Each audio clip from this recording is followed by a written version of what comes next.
안녕하십니까. 5월 25일 수요일 MBC 뉴스투데이 경남 시작합니다. 먼저 오늘의 주요 뉴스입니다.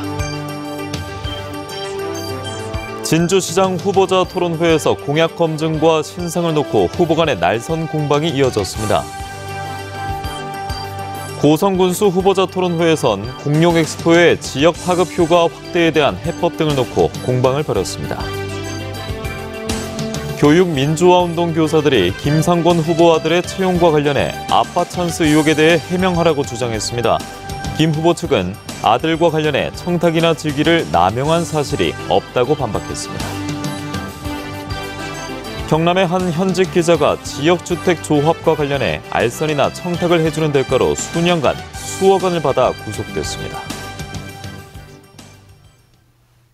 선거관리위원회가 주관하는 진주시장 후보토론회가 어제 열렸습니다.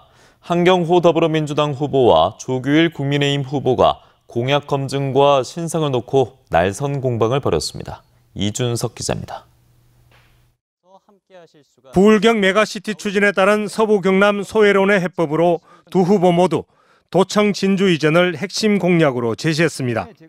시외버스, 고속버스 터미널 이전으로 인한 원도심 공동화 우려에 대해선 국민의힘 조규일 후보는 원도심 재생 사업에 3년간 900억 원을 투입하고 신도심과의 상생 발전 용역을 마무리했다고 밝혔습니다.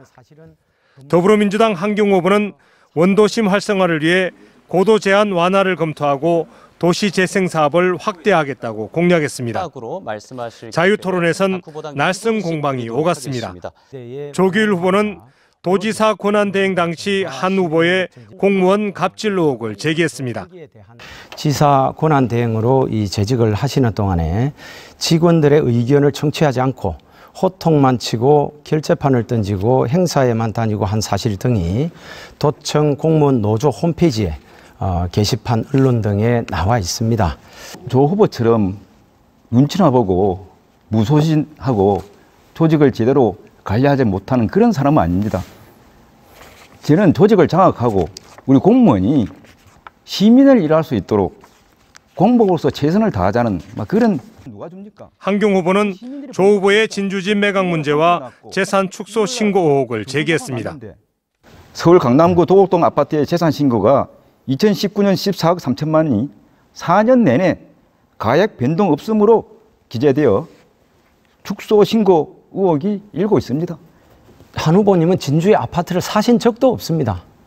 그런 분이 제가 진주의 아파트를 처분을 했니, 서울의 아파트를 가지고 있니, 이런 말씀을 하시는 거는 정말 그는 사리에 맞지 않다고 생각을 하고요. 국민의힘 조규일 후보는 준비된 시장, 일 잘하는 유능한 시장론으로 재선을 호소했고, 더불어민주당 한경호 후보는 사람을 바꿔야 진주가 확 바뀐다며 지지를 당부했습니다. MBC 뉴스 이준석입니다. 고성군수 선거 후보자 TV토론회에선 더불어민주당 백두현 후보와 국민의힘 이상근 후보가 날선 공방을 벌였습니다. 고성 공룡 엑스포의 지역 파급 효과 확대에 대해 각각의 해법을 내놓으면서 공약과 자질 검증을 두고 난타전을 벌였습니다. 서윤식 기자입니다. 지난해 경남 고성 공룡 엑스포에 대한 평가만큼 지역 파급 효과에 대한 대안은 달랐습니다. 관람객의 고성의 패싱으로 지역 상권은 더욱 침체된 그런 상황까지 갔다고 생각을 합니다.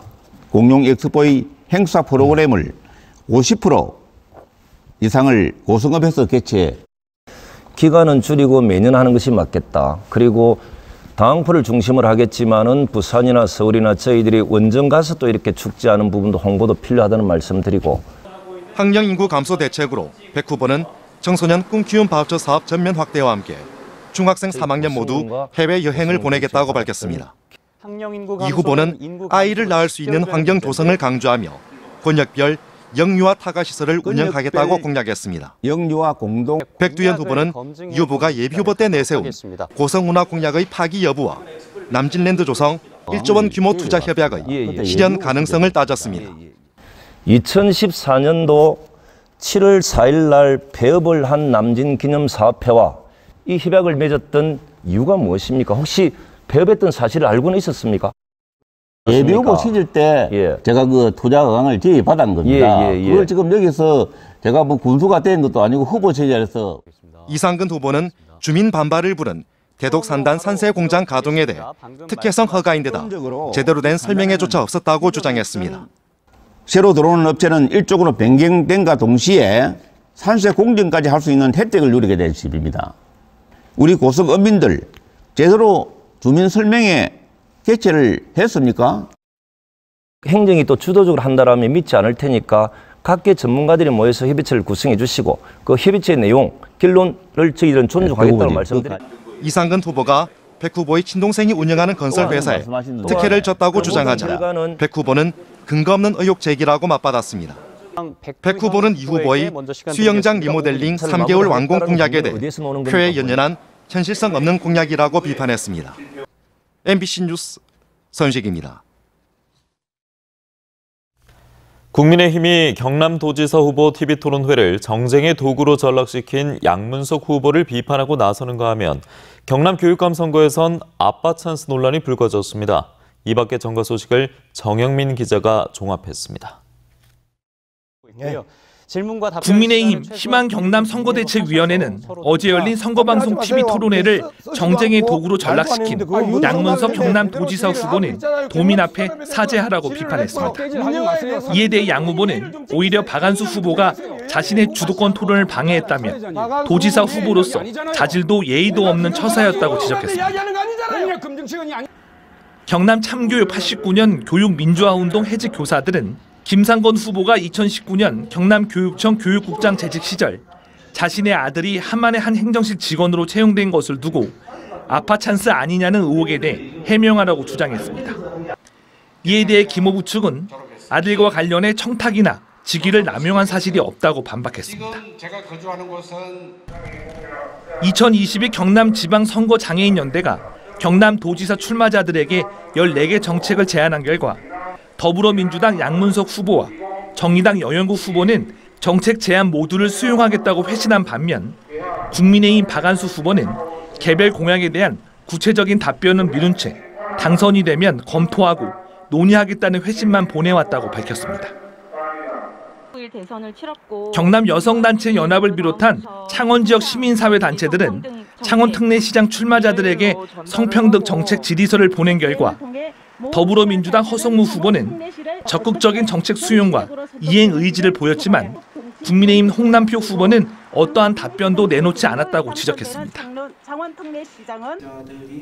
병광용 거제시장 선거대책본부는 서일준 국회의원이 지난 23일 대우조선해양 서문유세에서 시장이 시장실에 찾아온 노동자 대표들을 경찰에 고발했다라고 한 발언은 사실과 전혀 다른 내용이라며 허위사실 공표 및 명예훼손으로 경찰에 고발했다고 밝혔습니다.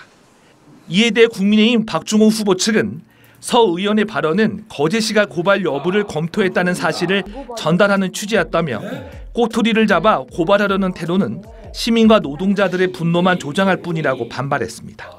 MBC 뉴스 정영민입니다. 경상남도 선거관리위원회는 지난달부터 이달까지 예비 후보자들의 이름과 사진 등이 포함된 광고를 자신이 발행하는 신문에 수십 차례 실어 3만 부가량을 배부한 혐의로 언론인 A씨를 검찰에 고발했습니다. 또 업적과 재산에 대해 허위 사실을 공표한 예비 후보자 B씨와 허위 거소투표 신고서를 제출한 예비 후보자의 배우자 C씨 등 모두 4명을 검찰에 고발했습니다.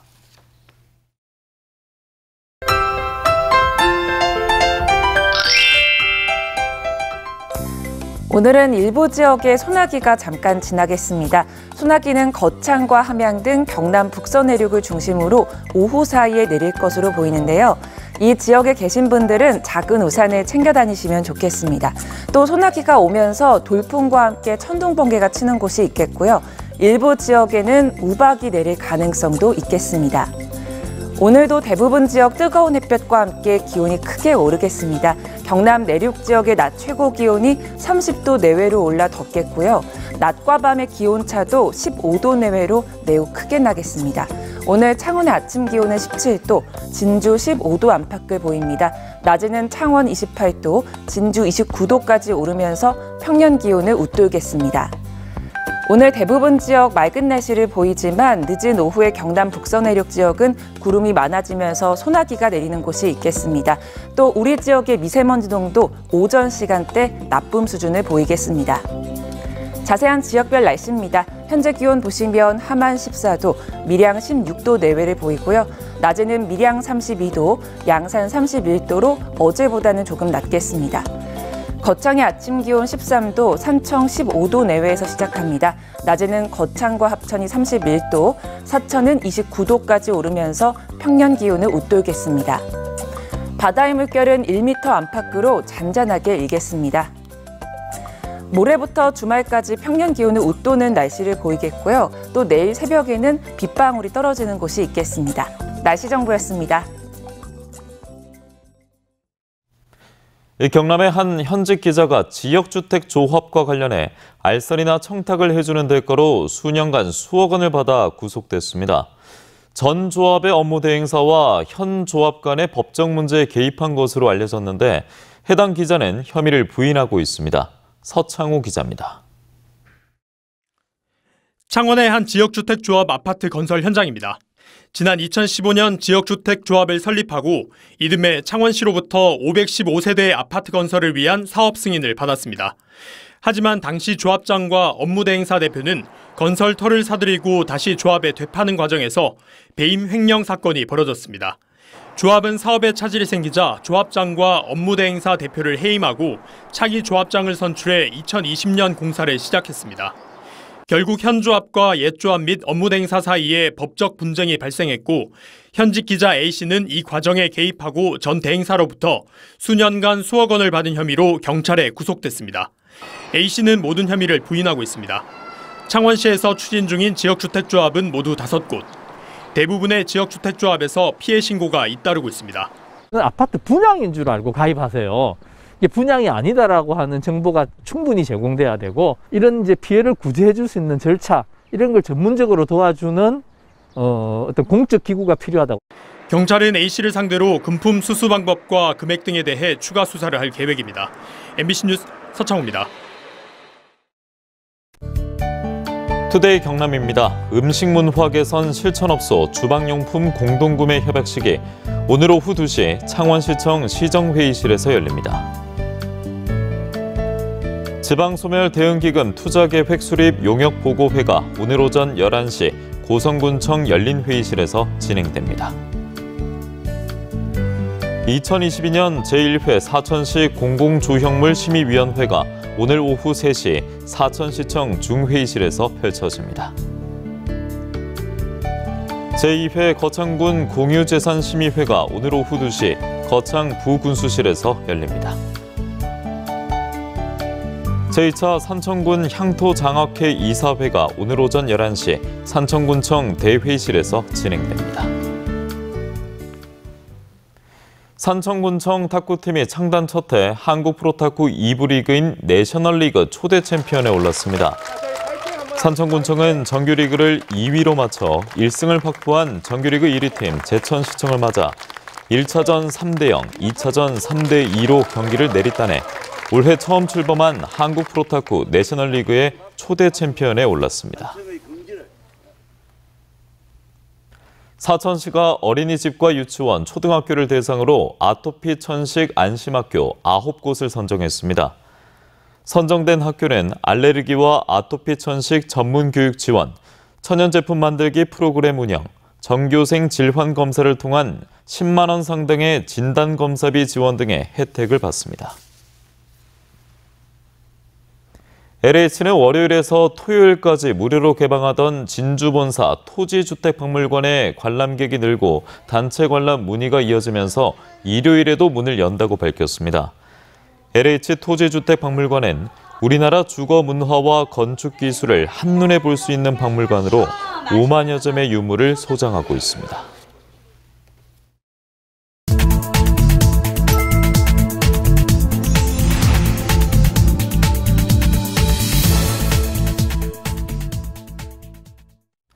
다음 소식입니다. 경상남도가 산업통상자원부가 공모한 대형 전기수소 상용차 전기구동 시스템 통합성능평가 기반 구축 과제에 선정돼 국비 100억 원을 확보하게 됐습니다. 앞서 경남도와 창원시는 창원시 상복동 일대에 미래차 기술 연구 및 개발 지원 거점을 마련했으며 대형 차량 전기구동 시스템 기술력 확보와 상용화 지원을 통해 친환경 대형차 양산화와 시장 보급을 앞당길 수 있을 것으로 전망하고 있습니다. 부산 진해 경제자유구역청이 경제자유구역에 투자한 기업별 맞춤형 지원 노력으로 1,360억 원의 투자 유치에 성공했습니다. 부산 진해 경제자유구역청은 2년 전 투자 협약을 체결한 글로벌 복합 물류기업 3곳을 위해 건축물 높이 제한을 40m에서 60m로 완화하는 등 맞춤형 노력을 벌인 결과 최초 투자액 850억 원보다 160% 늘어난 2,210억 원 규모의 투자 유치를 이끌어냈다고 밝혔습니다. 경상남도와 경남문화예술진흥원이 올해 7억 원의 예산을 들여 지역특화 콘텐츠 개발 지원 사업을 벌입니다. 이에 따라 남해군은 임진왜란의 마지막 전투인 노량해전을 소재로 수중 촬영과 드론 항공 촬영을, 고성군은 독수리를 소재로 한 가상현실 제작, 창원은 메타버스로 창동 예술촌 작가들의 예술작품을 감상할 수 있도록 할 계획입니다. 경상남도가 교복을 입지 않는 도내 중고등학생을 대상으로 일상복 구입비를 지원합니다. 도내에 주소를 둔 교복 미착용 중고등학생과 대한교육기관 1학년 신입생, 다른 시도에서 전입한 1학년생이 지원 대상입니다. 도내 일상복 구입 뒤 영수증을 첨부해 경남 바로 서비스에 신청하면 25개 학교 750여 명의 학생에게 1인당 30만 원의 일상복 구입비를 지원할 계획입니다. 국내 스마트 농업 첨단 기술을 한자리에서 볼 수 있는 2022 스마트팜 코리아가 다음 달 16일부터 사흘간 창원 컨벤션 센터에서 펼쳐집니다. 지난해보다 참가 부수를 50% 이상 확대 추진하는 이번 전시회에는 스마트 첨단 기술을 보유한 농업기업과 기관들의 제품 전시를 비롯해 전국 농업기술센터 우수 농특산물 특별 할인전과 스마트팜 기술 설명회 등도 마련할 예정입니다. 창원 상권 활성화 재단이 코로나19로 침체한 진해 골목 경제를 살리기 위해 다양한 골목 축제를 열기로 했습니다. 진해 군항 상권 내 중앙시장에서는 다음 달 4일 어린이 사생대회를 시작으로 벚꽃 바닷속 상생장터와 진해 군항 상권 벚꽃 플리마켓, 대도 골목 일대 벼룩시장 등 다양한 볼거리를 마련할 예정입니다.